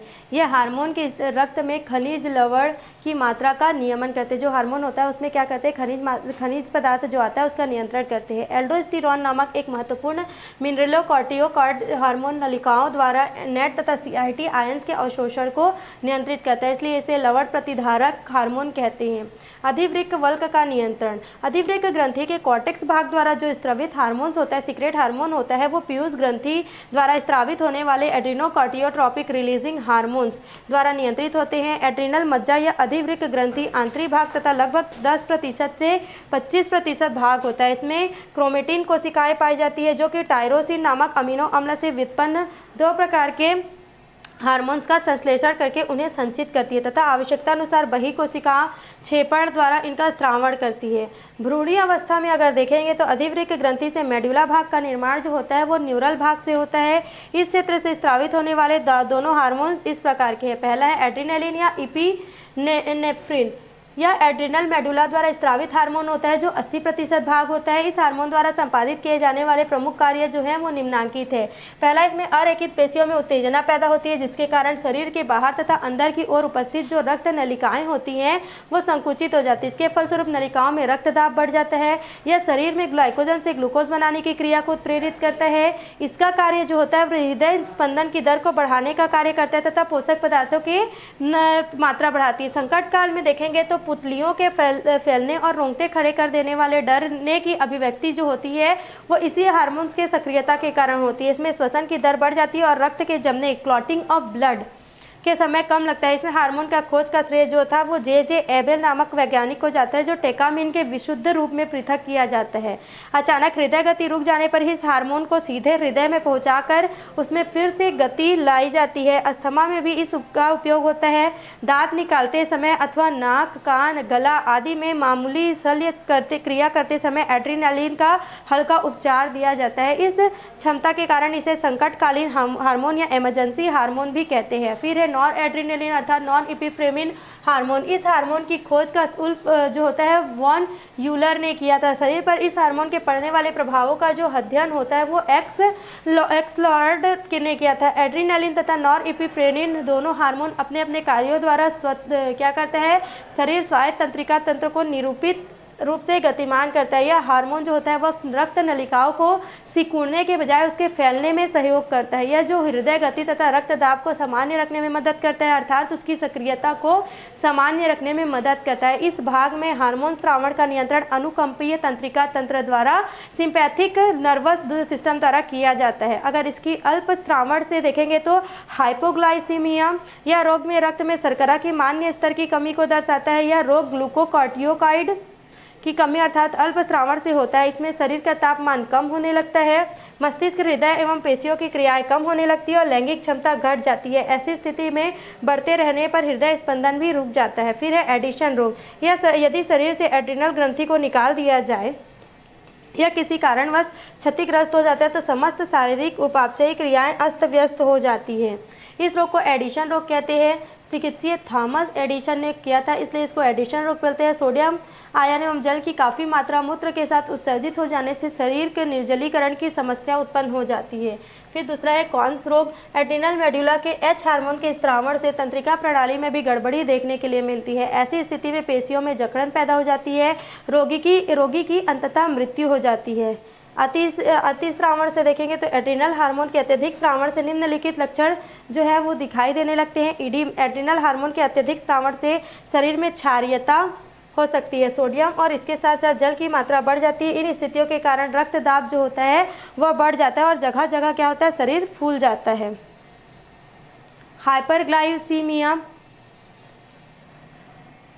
अधिकांश कोशिकाओं में प्रोटीन्स की कमी होने लगती है जिससे कोशिकाओं का क्षय होने लगता है तथा रक्त में शर्करा की मात्रा बढ़ जाती है। इस रोग को क्या बोलते हैं, हाइपरग्लिसीमिया कहते हैं। कुंसिक संलक्षण सिंड्रोम। एड्रिनल हार्मोन के अतिस्रावण से शरीर में पोटेशियम की अत्यधिक कमी हो जाती है जिसके फलस्वरूप तंत्रिकाओं की क्रिया प्रणाली बाधित होती है और इनकी क्रियाशीलता रुक जाती है। पेशियां कालांतर में अशक्त हो जाती है और लकवा बीमारी हो जाती है। शरीर में वसा का जमाव हो जाता है जिससे चेहरा लाल, गोला सा और कंधे अत्यधिक मोटे हो जाते हैं। चर्बी के अत्यधिक जमाव से उदर काफी फूल जाता है। पेट पर बैंगनी खिंचाव की लकीरें विकसित हो जाती है। इसके कारण शरीर बेडोल और भौड़ा सा दिखाई देता है। फिर है एड्रिनोलैंगिक संलक्षण। एड्रिनल हार्मोन के अत्यधिक स्रावण से लड़कियों में लड़कों जैसे गुण दिखाई देने लगते हैं। मादा जननांगों पर नर जननांगों का विकास हो जाता है। यह स्थिति में मादा आभासी उभय लिंगता कहलाती है। लड़कों के समय में काफ़ी पतले लैंगिक परिपक्वता आ जाती है। कुछ तरुणों में स्तन भाग फूल जाते हैं। इसे गाइनोकॉस्मेटिया कहते हैं। अब आगे अग्नाशय पैनक्रियाज में अगर इसको देखेंगे तो यह मिश्रित ग्रंथि के रूप में कहा जाता है। इसको मिश्रित ग्रंथि कहा जाता है। यह अंतःस्रावण का ही कार्य नहीं करती बल्कि एंजाइम के स्रावण का भी कार्य करती है। यह उदर गुहा जो एब्डोमिनल कैविटी होता है उसमें आमाशय जो होता है उसके आगे पीछे पाई जाती है, उसके पीछे पाई जाती है। 15 से 20 सेंटीमीटर लंबी हल्की गुलाबी सी चपटी संरचना होती है। इसकी उत्पत्ति जो होती है वो एंडोभ्रूण में एंडोडर्म से होती है। अग्नाशय का लगभग 98% भाग जो होता है पाचक एंजाइमों का स्रावण करने वाली बाह्य स्रावी कोशिकाओं से अनेक खोखले पिंडों का बना होता है जो एक संयोजी ऊतक में निलंबित होता है। संयोजी ऊतक में अंतःस्रावी कोशिकाओं के छोटे छोटे तथा 0.1 से 0.2 मिलीमीटर व्यास वाले अंडाकार से ठोस समूह होते हैं। मनुष्य के अग्नाशय में 10 से 20 लाख ऐसे समूह होते हैं, उन्हें लैंगरहैंस की द्वीपिकाएं कहते हैं। क्या बोलते हैं? लैंगरहैंस की द्वीपिकाएं, क्योंकि इनकी खोज पॉल लैंगरहैंस ने किया था। प्रत्येक लैंगरहैंस की द्वीपिका में सैकड़ों कोशिकाएं तथा अनेक रक्त कोशिकाएं एवं रक्त पात्र होते हैं। इनकी कोशिकाएं 4 प्रमुख प्रकार की होती हैं। द्वीपिका के मध्य में स्थित लगभग 70% भाग जो होता है वो बड़ी बीटा कोशिकाएं बोलते हैं। 20% भाग अल्फा कोशिकाएं तथा 5% जो होती हैं वो गामा कोशिकाएं तथा शेष जो होती है एफ या पीपी कोशिकाएं कहलाती हैं। इसको बोलते हैं diagram of islet of Langerhans. ये इंपॉर्टेंट है, इसको याद रखेंगे। अग्नाशय के हार्मोन जो होते हैं वो कौन कौन से होते हैं देखते हैं। इंसुलिन होता है पहला। इंसुलिन जो होता है वो 30 अमीनो अम्ल का पॉलीपेप्टाइड तथा 21 अमीनो अम्ल के एक दूसरे पॉलीपेप्टाइड श्रृंखला का बना होता है तथा बीटा कोशिका द्वारा स्त्रावित होता है। यह ग्लूकोज के उपापचय पर नियंत्रण रखता है। जो ग्लूकोज का उपापचय होता है उस पर नियंत्रण रखता है। इसका मुख्य जो होता है कार्य शर्करा की मात्रा पर नियंत्रण करना होता है तथा यह ऑक्सीकरण के लिए जिम्मेदार होते हैं। ग्लूकोज की आवश्यकता से अधिक मात्रा में, जब अगर ग्लूकोज की आवश्यकता से अधिक मात्रा रक्त में होती है तो ग्लूकोज को ग्लाइकोजेन में बदलने का कार्य करता है। यह कोशिकाओं के आधारीय भाग को भी प्रभावित करता है। ऊतकों में यह वसा के संश्लेषण की प्रक्रिया को निर्धारित करता है। अगर इसकी असामान्य क्रियाशीलता देखेंगे तो अगर अल्पस्रावण होता है तो मनुष्य के शरीर में मधुमेह नामक बीमारी, डायबिटीज जिसको बोलते हैं, वो उत्पन्न हो जाता है। इसके कारण रोगी में ग्लूकोज का ग्लाइकोजेन में बदलने की क्रिया कम हो जाती है, बंद हो जाती है। इसके कारण रक्त में ग्लूकोज की मात्रा बढ़ती चली जाती है। अगर वृक्क में देखेंगे तो अतिरिक्त शर्करा को छान कर अलग कर देता है और मूत्र के साथ बाहर निकाल देता है। रोगी का वजन कम होने लगता है। ऐसी स्थिति को निरंतर जारी करने पर व्यक्ति जो होता है वो कमजोर होता है और अंततः मर जाता है। ऐसी स्थिति के बचाव के लिए इंसुलिन उपचार की प्रक्रिया प्रतिपादन का श्रेय बेंटिंग एवं बेस्ट के नामक वैज्ञानिक को जाता है। इंसुलिन जो होता है वो जानवरों के शरीर से प्राप्त करके विकसित किया जाता है और बनाया जाता है और कहीं पे भी बॉडी में, मनुष्य की बॉडी में इसको इंजेक्ट किया जाता है और अनियमितताओं को नियंत्रित किया जा सकता है। आजकल इसी चेरिचिया कोलाई जीवाणु के ट्रांसजेनिक स्ट्रैंड द्वारा जैव तकनीक के माध्यम से इंसुलिन का उत्पादन किया जा रहा है।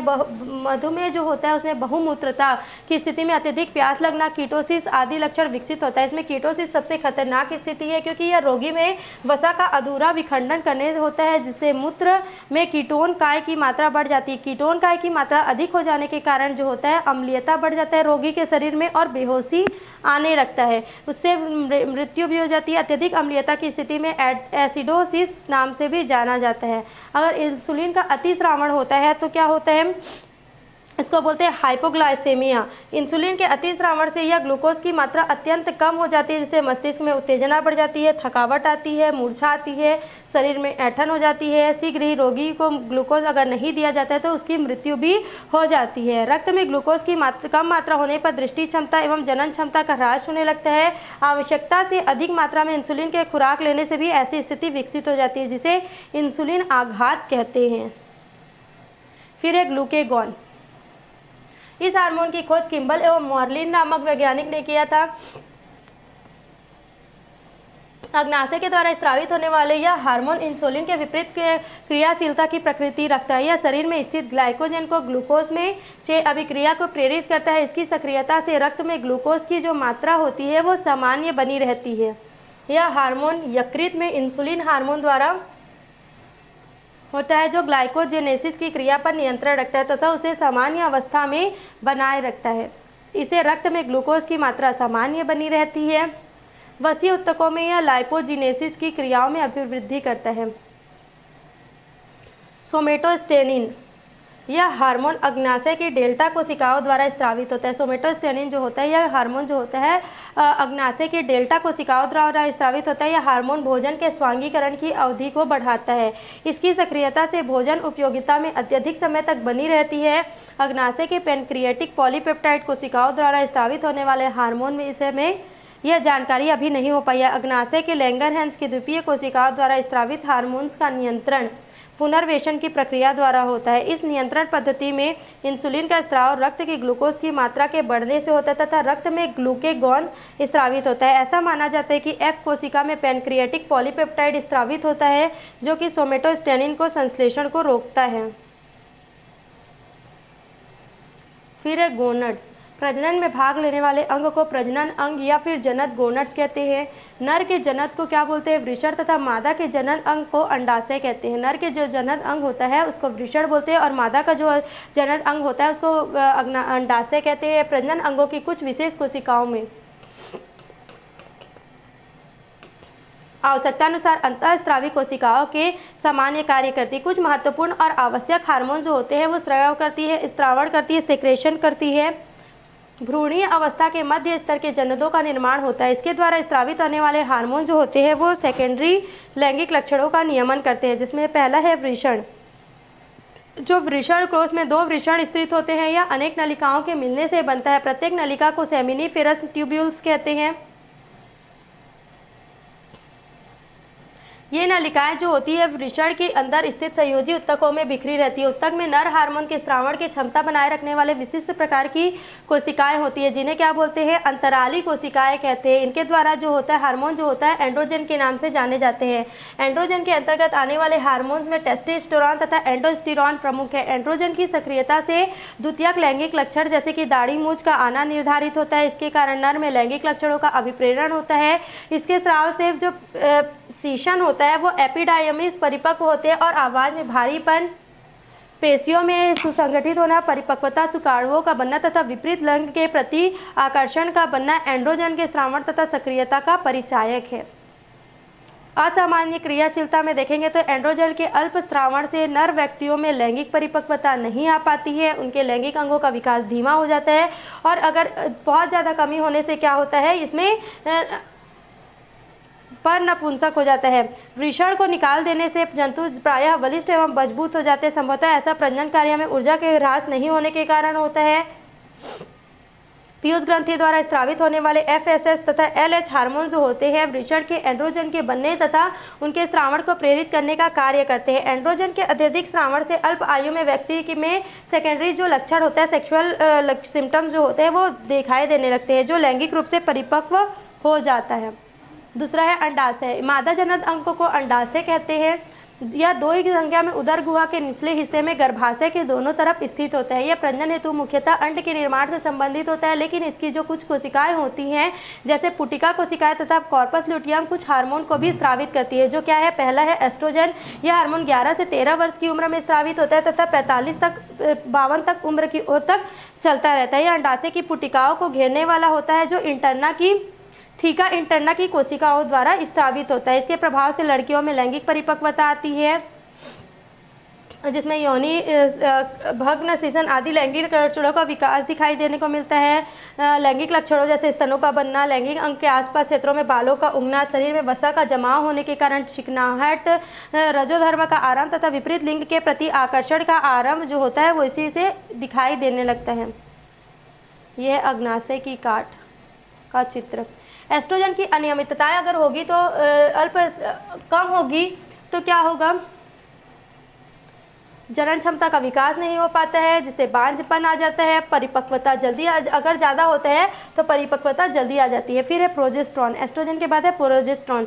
यह अंडाशय के अंदर स्थित कॉर्पस ल्यूटियम द्वारा स्रावित होता है, जो रजोधर्म के 14 दिन के बाद अंडोत्सर्ग के 14 दिन के बाद कॉर्पस ल्यूटियम का विकास होता है, जो प्रोजेस्टेरॉन हार्मोन स्रावित होने से बनता है। जिससे क्या होता है? इसका मुख्य कारण गर्भाशय को निषेचित अंड को ग्रहण करने के लिए प्रेरित करता है और माना जाता है यह गर्भाधान के पश्चात गर्भाशय की दीवार निषेचित अंड की झिल्ली के बीच संबंध बनाए रखने का सहयोग करता है। गर्भाधान की अनुपस्थिति में कार्पस लुटियम नष्ट हो जाता है और रजोधर्म पुनः सामान्यावस्था की स्थिति में 26 से 28 दिनों में प्रारंभ हो जाता है। अगर रिलैक्सिन हार्मोन्स की बात करेंगे तो यह हार्मोन गर्भधारण जो होता है उसके अंतिम दिनों में बनता है, जो अंडाशय, प्लेसेंटा, गर्भाशय की कोशिकाओं द्वारा स्रावित होता है। यह गर्भावस्था में शिशु के बड़े होने के साथ श्रोणीय मेखला के प्यूबिक सिम्फाइसिस नामक जोड़ लचकदार बनकर फैल देता है। इन कारणों से प्रसव के समय योनि मार्ग में चौड़ा हो जाता है। गर्भाशय का का मुंह भी चौड़ा हो जाता है जिससे प्रसव में आसानी होती है। फिर है प्लेसेंटा अथवा अपरा या ओवल। प्लेसेंटा गर्भधारण में भ्रूण को गर्भावस्था की दीवार से जोड़कर सहारा देने तथा भ्रूण को पोषण देने के लिए शाखाविंत रचना वृंतीय के रूप में होता है। यह पोषण के साथ साथ भ्रूण को सुरक्षा प्रदान करने का भी कार्य करता है। इसकी कोशिकाओं से निम्न प्रमुख हार्मोन स्रावित होते हैं। पहला है कोरियोनिक गोनेडोट्रोपिक हार्मोन्स। यह प्रोटीन प्रकृति का हार्मोन होता है। इसे प्लेसेंटा का सबसे प्रमुख हार्मोन माना जाता है क्योंकि यह गर्भावस्था को बनाए रखने के लिए महत्वपूर्ण होता है। यह हार्मोन कार्पस ल्यूटियम के निर्माण तथा विकास पर भी नियंत्रण रखता है। यह हार्मोन का अत्यल्प स्रावण या इसकी अनुपस्थिति में गर्भपात की संभावना ज़्यादा हो जाती है। फिर है प्लेसेंटल लैक्टोजेन। यह हार्मोन भी प्रोटीनी प्रकृति का होता है। इसका मुख्य कार्य दुग्ध बनाने का होता है। फिर है प्लेसेंटल एस्ट्रोजन। यह एस्ट्रोजन की प्रकृति से मिलता जुलता हार्मोन होता है। इसकी क्रियाशीलता बिल्कुल एस्ट्रोजन की तरह होती है। फिर है प्लेसेंटल प्रोजेस्टेरोन। यह प्लेसेंटल रिलैक्सेशन हार्मोन की प्रकृति वाला होता है जो क्रिया अंडाशय के हार्मोन से बनता है। अंडाशय हार्मोन से समानता रखता है। इसमें मादा की शरीर में प्राथमिक दिनों में कोरियोनिक गोनेडोट्रोपिक हार्मोन का अत्यधिक मात्रा से होता है। इसकी अतिरिक्त मात्रा जो होती है वो मूत्र के साथ बाहर निकलने लगती है और गर्भाधान के परीक्षण के लिए मूत्र में इसकी उपस्थिति से गर्भधारण के हो चुके या न होने की स्थिति का पुष्टि होता है। फिर है वृक्क अर्थात किडनी। नेक्स्ट है आपका वृक्क अथवा किडनी। मनुष्य में आमाशय के ठीक पीछे उदर प्रकोष्ठ में पृष्ठीय मांसपेशियों से जुड़ा वृक्क अर्थात किडनी पाया जाता है। यह भ्रूण के मध्य स्तर से मेसोडर्म से विकसित होता है। यह सेन के बीज के आकार के लाल रंग का होता है। इसका जो मुख्य कार्य होता है वो रक्त को शुद्ध करना होता है तथा शरीर से नाइट्रोजनी पदार्थ का उत्सर्जन करना होता है। लेकिन कुछ कोशिकाओं द्वारा हार्मोन भी स्रावित किए जाते हैं जो क्या क्या है। पहला है रेनिन। यह हार्मोन वृक्क के मेडुलरी घुंडियों द्वारा निर्मित होता है। यह वृक्क द्वारा संपादित होने वाला पराक्षण अल्ट्राफिल्ट्रेशन की गति को बढ़ाता है। फिर है एरिथ्रोजेनिक। यह रक्त की कमी या रक्त में आरबीसी की कमी होने पर हीमोग्लोबिन की कमी की स्थिति में यह हार्मोन का स्रावित होने लगता है। यह हार्मोन अस्थि मज्जा में लाल रक्त कणों के निर्माण को प्रेरित करता है। फिर है रीनोमेड्युलरी प्रोस्टोलेडिंग। इस हार्मोन की सक्रियता के कारण मूत्र में सोडियम की मात्रा में अभिवृद्धि देखने के लिए मिलती है। आहारनाल की श्लेष्मा ग्रंथियां। आहारनाल में आमाशय तथा आंत की श्लेष्मा ग्रंथियां अपने मुख्य कार्य अर्थात पाचन हेतु श्लेष्मा बनाने के लिए अतिरिक्त हार्मोन का स्रावण करती है जिसमें से आमाशयी हार्मोन जो 3 प्रकार के हार्मोन्स का स्रावण करती है। पहला है गैस्ट्रिन। यह हार्मोन ग्रसनी के बीच रिफ्लेक्टर पेशियों का निर्माण नियंत्रण करता है। यह मुख्य रूप से आमाशय की कोशिकाओं में गैस्ट्रिन रस, गैस्ट्रिक जूस, पेप्सिन तथा HCl के स्रावण के लिए प्रेरित करता है तथा पाचन की क्रिया को सुचारू रूप से आरंभ कर सके। फिर है एंटेरोगेस्टेरोन। यह अपनी क्रियाशीलता के गैस्ट्रिन के विपरीत होता है। यह आमाशय की कोशिकाओं द्वारा स्रावित होने पर गैस्ट्रिक रस, पेप्सिन तथा HCl की मात्रा को कम करने का कार्य करता है। उनके आमाशय द्वारा गैस्ट्रिन, पेप्सिन तथा एंटेरोगेस्टेरोन के अतिरिक्त भी कुछ हार्मोन्स का स्रावण होता है परंतु उनके बारे में अभी जानकारियाँ अप्राप्त हैं। आंतीय हार्मोन्स। आंत के विभिन्न भागों द्वारा ये हार्मोन्स स्रावित होते हैं जो कि निम्नानुसार होते हैं। सेक्रेट्रिन। यह 27 अमीनो अम्ल का बना प्रोटीनी प्रकृति वाला हार्मोन होता है। इसका स्रावण जो होता है वो ड्यूडेनियम की म्यूकोसा की एस कोशिकाओं द्वारा होता है। यह हार्मोन यकृत तथा अग्नाशय से सोडियम बाइकार्बोनेट के स्रावण की क्रिया को अभिप्रेरित करता है। फिर है पेनक्रियोजाइमिन। यह हार्मोन जो होता है वो ड्यूडेनियम में म्यूकोसा कोशिका द्वारा होता है। यह भी पॉलीपेप्टाइड अर्थात प्रोटीनी प्रकृति वाले होते हैं। यह अग्नाशय के एसिनल कोशिकाओं के अग्नाशय रस तथा एंजाइम बनाने के लिए प्रेरित करते हैं अर्थात ये प्रेरकीय क्रियाशीलता वाले हार्मोन्स होते हैं। फिर है कोलिस्टोकाइनिन। यह हार्मोन्स जो होते हैं वो ड्यूडेनियम की म्यूकोसा कोशिकाओं द्वारा स्रावित होते हैं। यह भी प्रोटीनी प्रकृति का हार्मोन होता है। यह 33 अमीनो अम्ल से बना होता है। ड्यूनोक्राइनिन हार्मोन। यह ड्यूनम की म्यूकोसा कोशिकाओं द्वारा स्रावित होता है। पॉलीपेप्टाइड का बना प्रोटीनी प्रकृति वाला हार्मोन्स होता है। एंटेरोगेस्टेरोन। यह हार्मोन जो होता है आमाशय में गैस्ट्रिक रस के अत्यधिक स्रावण से को रोकता है। विलिकाइनिन हार्मोन जो होता है वो आंत की दीवार पर पाए जाने वाली विलाई के पचे हुए भोज्य पदार्थों को अवशोषण के लिए प्रेरित करता है। फिर एंटेरोकाइनिन। यह हार्मोन आंत की लीवर खून ग्रंथियों में एंजाइम स्रावित करने के लिए प्रेरित करने का कार्य करता है। फिर है स्किन। स्किन में भी कुछ अंतर त्वचा जिसको बोलते हैं ये क्या करती है सूर्य के प्रकाश की पराबैंगनी किरणों के प्रभाव से अर्गोकैल्सिफेरॉल तथा कॉलीकैल्सिफेरॉल नामक 2 हार्मोन्स का स्त्रावण करती है। ये हार्मोन आंत में कैल्शियम और फास्फोरस के अवशोषण को बढ़ाते तथा अस्थि निर्माण के लिए प्रेरित करते हैं। यह शरीर की उपयुक्त वृद्धि तथा अस्थि भंग के ठीक होने के लिए आवश्यक होता है। बचपन में इसकी हड्डियां पतली, कमजोर एवं टेढ़ी मेढ़ी तथा विरूपित हो जाती है, जो कि सूखा रोग के नाम से जाना जाता है, जिसको रिकेट्स भी बोलते हैं। वयस्क में इसकी कमी होने से हड्डियां कमजोर और आसानी से टूट जाने वाली होती है, जो ऑस्टियोमेलेसिया के नाम से जानी जाती है। अगर हार्मोन का महत्व देखेंगे तो ये क्या होता है, यह हमारे शरीर की क्रियाओं का नियंत्रण करता है, समन्वय स्थापित करता है। इसके प्रभाव से शीघ्रगामी कार्य होता है और अगर कम होता है तो एकदम धीमी गति से कार्य होता है। ठीक है, ये सूचनात्मक अणु होते हैं जो शरीर के एक भाग से अंतःस्रावी ग्रंथियों द्वारा स्रावित होकर सूचना को अन्य भाग में ले जा जाते हैं। पीयूष ग्रंथि जो होता है वो श्रावण से हार्मोन द्वारा अनेक ग्रंथियों का संपादित करता है, इसलिए पीयूष ग्रंथि को मास्टर ग्रंथि कहा जाता है। यह स्थिति बताता है कि पीयूष ग्रंथि का हार्मोन संदेह वाहक के रूप में पीयूष ग्रंथि की सूचना को थायराइड ग्रंथि में पहुंचा देता है और अर्थात हार्मोन नियमन करता है एवं संदेश वाहक या डाकिया की तरह कार्य करता है।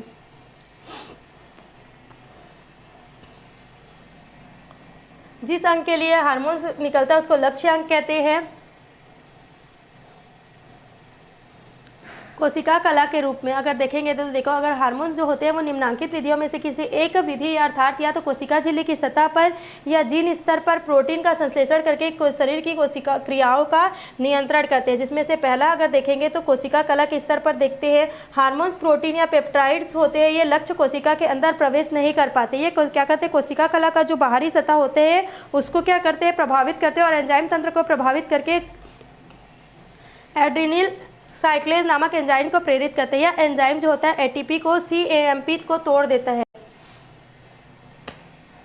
और उपापचयी क्रियाओं की गति को तेज कर देता है। यह हार्मोन प्रथम संदेश वाहक होते हैं। इस क्रियाविधि के द्वारा एड्रिनलिन युक्त कोशिका जो होते हैं, कोशिका से ग्लूकोज का स्रावण होता है। अगर दूसरी स्थिति में देखेंगे तो झिल्ली की पारगम्यता में परिवर्तन करके भी हार्मोन संदेश वाहक या नियामक के रूप में कार्य कर सकते हैं।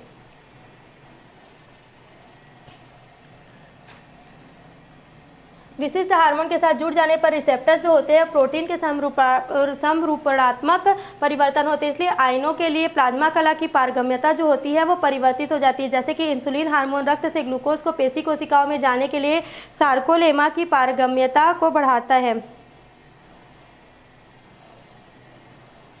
इंसुलिन एवं ग्लाइकोगॉन की क्रियाशीलता इस प्रकार से दिखाई देती है।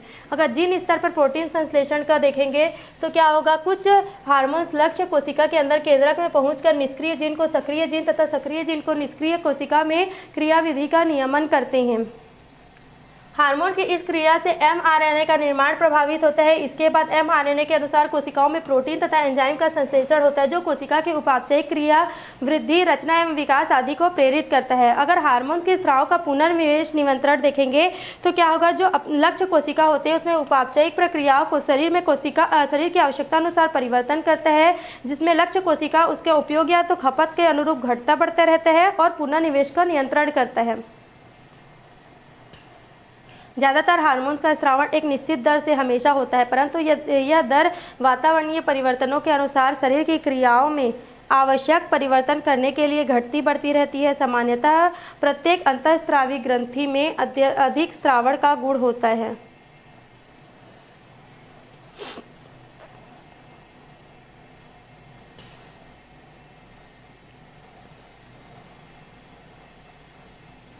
जब लक्ष्य कोशिकाओं में किसी हार्मोन का कार्य समाप्त हो जाता है तब इसकी मात्रा रक्त में बढ़ने लगती है और इससे क्या होता है, डिसऑर्डर्स आ जाता है। ठीक है, अगर इसी प्रकार हार्मोन की लक्ष्य कोशिकाओं में सक्रिय उपयोग करने लगती है तो उस समय रक्त में इसकी मात्रा अल्प हो जाती है, जिसके परिणाम स्वरूप संबंधित ग्रंथि से इसका स्रावण बढ़ जाता है और हार्मोन नियंत्रण की प्रक्रिया में एक तरफ हार्मोन अपने लक्ष्य कोशिका तथा कारिकीय नियंत्रण करता है और दूसरी स्थिति में लक्ष्य कोशिकाएं जो होते हैं वो हार्मोन के स्रावण दर का नियंत्रण करते हैं। इस तरह की प्रक्रिया में जिसमें दो कारक एक दूसरे से परस्पर नियंत्रित होते हैं, पुनर्निवेशन की प्रक्रिया कहलाती है।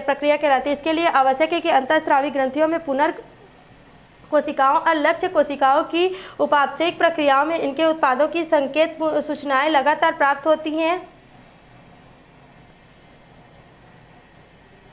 इसमें से कुछ में अधिकांश विधियां ऋणात्मक पुनर्विनिवेशन तथा कुछ धनात्मक पुनर्विनिवेशन की होती हैं।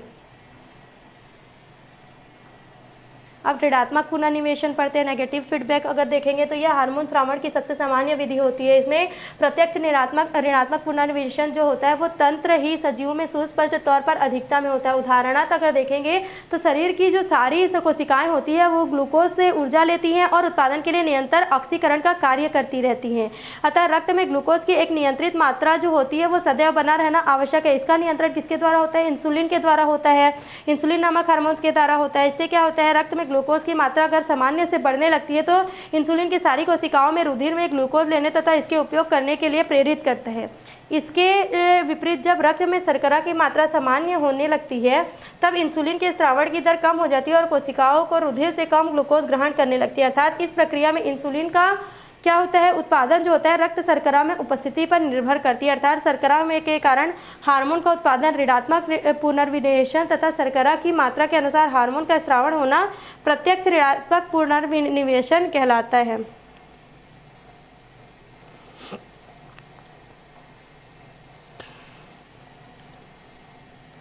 अप्रत्यक्ष ऋणात्मक पुनर्निवेशन देखेंगे। इनडायरेक्ट तो ये इसमें क्या होता है, अंतःस्रावी तथा तंत्रिका तंत्र पर परस्पर मिलकर काम करने से होता है। इसके उत्कृष्ट उदाहरण के रूप में थायराइड ग्रंथि का स्रावण है। ठीक है, ये थायरॉक्सिन हार्मोन के पुनर्निवेशन को प्रस्तुत करता है।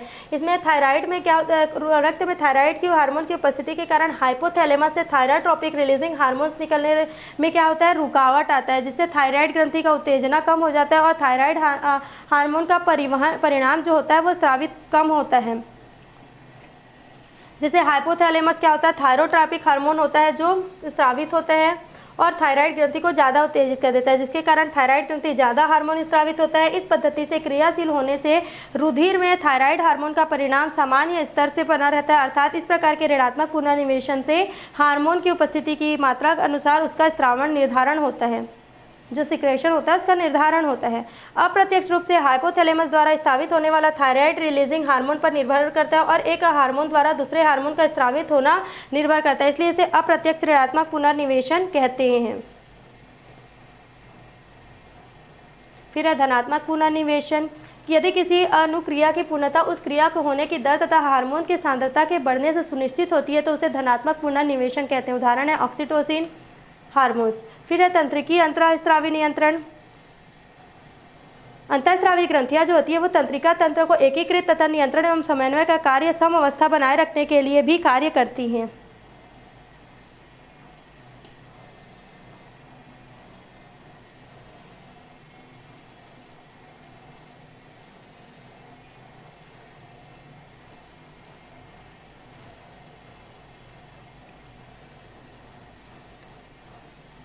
यह अंतःस्रावी वाला नियमन में रुधिर वाहिकाओं की श्रृंखलाओं से करती है, क्योंकि अंतःस्रावी जो ग्रंथियां होती है वो स्रावित हार्मोन को दूर स्थित प्रभावी अंग में अनुक्रिया के लिए पहुंचा देती है। दोनों ही तंत्र लगभग एक साथ कार्य करते हैं, जैसे दोनों अनुक्रिया में कार्य करते हैं। ऐसे अनुक्रिया में संलग्न जो प्रत्येक कार्य होते हैं तंत्रिकीय कोशिका न्यूरॉन सेल से वह समान व्यवहार करती है और रसायन को स्वयं एक्सॉन के द्वारा सीधे प्रभावी अंग को पहुँचाने का कार्य करती है। इतना ही नहीं, क्या होता है, तंत्रिका कोशिकाएं जैसे कि सिम्फैथिक तंत्रिकाएं जो होती है तथा कुछ अंतःस्रावी कोशिकाएं उदाहरण जो होते हैं एड्रिनल मेडुला एक ही पदार्थ का स्रावण करती है। इसके स्थिति की प्रमाणन के लिए दूसरे उदाहरण भी प्रस्तुत किए जाते हैं, जैसे कि हाइपोथैलेमस के कुछ न्यूरॉन्स होते हैं आवेगों के संचरण के साथ साथ कुछ हार्मोन्स के भी स्रावित करते हैं, जो इनके एक्सॉन तथा रुधिर वाहिकाओं के पास स्रावित कर दी जाती है, जो कि अवशोषित होकर अंतर रुधिर प्रवाह में मिल जाते हैं और हाइपोथैलेमिक हार्मोनेजों की पीयूष ग्रंथि के अग्रभाग को अपने हार्मोन को स्रावित करने के लिए प्रेरित करते हैं। विशिष्ट प्रकार के तंत्रिकीय स्रावी उत्पाद होते हैं। इस प्रकार के वैसोप्रेसिन,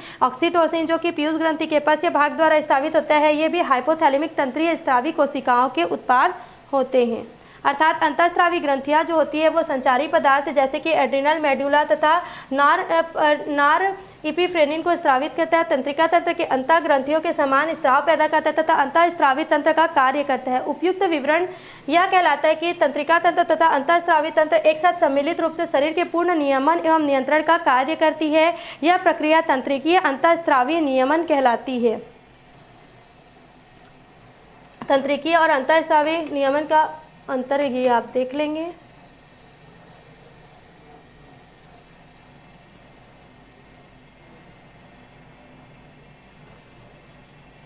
फिर है हार्मोन्स की क्रियाविधि। आपका सबसे लास्ट टॉपिक है इस अध्याय का और इस सिलेबस का, तो आप इसको अच्छे से पढ़ लें। कोशिका कला के स्तर पर प्रभाव। कोशिका कला पर ही ग्राही प्रोटीन जो है वो पाई जाती है, जो क्या करती है, हार्मोन्स को ग्रहण करती है और एंजाइमी तंत्र को प्रभावित करती है। और इसी तरह से कोशिका कला भी प्रभावित होती है, जिसमें उसके अणु जो होते हैं वो संरचनात्मक परिवर्तन करते हैं और स्वयं प्लाज्मा से चयनात्मक पारगम्यता में परिवर्तित हो जाते हैं, जिससे सेलेक्टेड होने से सक्रिय हो जाते हैं। फिर सक्रिय एडाइनल साइक्लोएक्साइम जो होती है मैग्नीशियम की उपस्थिति में कोशिका द्रव्य से एटीपी अणुओं के चक्रीय एएमपी तथा पायरोफॉस्फेट में विघटित कर देता है। चक्रीय एएमपी कोशिका द्रव्य में उपस्थित प्रोटीन काइनेज एंजाइम की सक्रियण करता है। यह प्रोटीन काइनेज एवं एंजाइम फास्फोरिलेशन द्वारा अन्य एंजाइम की क्रियाकलापों को प्रभावित करते हैं। इस क्रिया में चक्रीय एएमपी की जो मात्रा होती है उसमें परिवर्तन होता है और उपापचय को अनेक प्रकार से प्रभावित कर सकता है। इसलिए चक्रिक एएमपी को हार्मोन का द्वितीय या अंतःकोशिकीय द्रव्य भी कहते हैं। फिर है जीन स्तर प्रभाव। स्टीरॉयड हार्मोन का जीन स्तर पर कार्य करते हैं। जो स्टीरॉयड हार्मोन होते हैं यह कोशिका के से केंद्र तक पहुंचते हैं। यह हार्मोन सक्रिय जीन्स को निष्क्रिय और निष्क्रिय जीन को सक्रिय करने का कार्य करते हैं। इस प्रकार के हार्मोन्स वासरागी लिपोफिलिक होते हैं, अतः ये सभी प्रकार की प्लाज्मा झिल्ली से विस्तृत हो जाते हैं, जैसे कि स्टीरॉयड और थायराइड T3 और T4 के हार्मोन्स। ये हार्मोन जो होते हैं वो लक्ष्य कोशिकाओं में प्रवेश कर जीव द्रव्य में स्थित विशिष्ट ग्राही प्रोटीन से जुड़ जाते हैं। इस प्रकार से बना जो ग्राही प्रोटीन्स हार्मोन्स यौगिक होता है वो केंद्र के अंदर प्रवेश करके हार्मोन्स को या तो एक दूसरे से केंद्रीय ग्राही को स्थानांतरित कर देता है या सीधे डीएनए से साथ जुड़कर जीन सक्रिय कारक का कार्य करता है।